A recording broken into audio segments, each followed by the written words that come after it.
구직 사이트에 이력서를 공개하고 새 직장을 찾고 계신 사회초년생분들, 대기업 영업직 제안이라면서 보험사에서 연락 은근히 많이 받아보셨을 겁니다. 20대에 고연봉 받을 수 있게 도와준다는 이 근사한 제안, 사실 사기 4대 직업군에 속하는 최악의 직업입니다.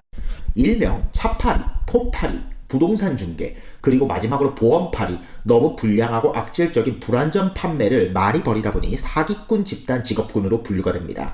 이미 그동안 제 채널을 통해 설명을 드렸을 텐데 이번에는 일반인을 사기 가해자로 바꿔나가는 보험 대리점의 전략을 실제 뉴스에 기반하여 설명드리겠습니다.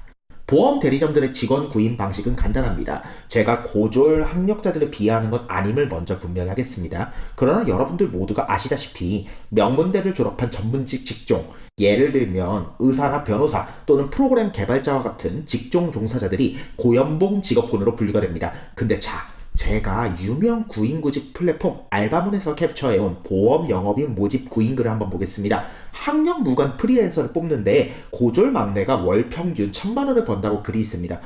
사실 여부는 본인들만 알겠죠. 그렇다면 문제점을 짚어봐야겠죠. 과연 이 광고를 현실적으로 이뤄낼 수 있는가? 장담합니다. 불가능합니다. 먼저 온라인을 검색하면 나오는 재무설계사들의 현실은 참혹합니다. 보험 대리점은 다단계로 사업을 하기 때문에 일단 채용을 많이 해야 합니다. 지인 판매를 안 해도 돈을 벌 수 있다고 DB 이야기를 하면서 사람들은 현혹하지만 고객층이 될 데이터베이스는 한정적이기에 결국 초반 고수익을 달성하고 실적을 올려 승진하기 위해선 가족, 친척, 지인 모두 강제로 종신보험을 사기쳐서 가입시켜야 합니다.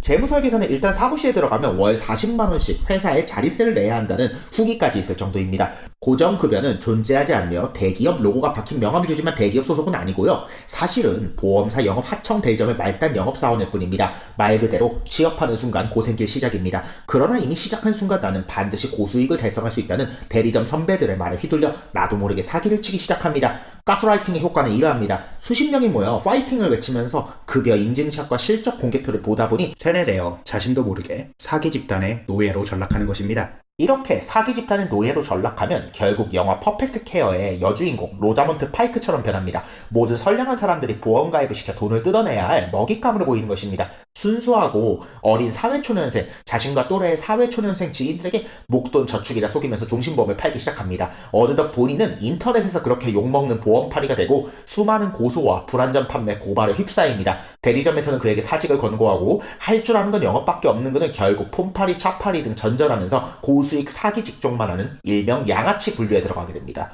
게다가 사기를 쳐서 정말 쉽게 고수익이 가능한 걸 넘어 종신보험 관련 기사가 워낙 자주 터지다 보니 판매한 상품의 취소, 환급 문의가 많이 들어옵니다. 이렇게 환급이나 취소 사태가 터지면 보험사는 지급한 수수료를 환수하거나 다음 수익 지급금에서 차감합니다. 사기보험은 이리저리 지인 영업을 해서 수익을 빠르게 올렸다 치더라도 환수가 계속 터지고 고소당하다 보면 설계사는 말 그대로 똥이 되는 겁니다. 이게 거짓말 같나요? 지금 KB 라이프 파트너스, MDRT 업계의 최다 보유 대리점으로 확인되는데 노조와 분쟁 중입니다. 지급해야 할 보너스를 그냥 월급에서 차감해서 지급하는 식으로 장난질을 쳤다는 건데요. 이게 다단계 보험 대리점의 진실입니다. 결론적으로 말하고 싶은 주제는 간단합니다. MDRT고 우수지점이고 나발이고 대리점은 보험사에서 만든 다단계 하청 영업사업 인력 공급처고 보험 영업인들은 자신들이 재무설계사라고 가스라이팅 당한 잠재적 피해자이자 가해자들입니다. 결국 이 모든 문제의 근원은 바로 보험사 그 자체에 있으며 보험사의 이런 악행과 영업 실태가 수십 조에 육박함에도 관관하고 있는 정부의 안일함에 있습니다.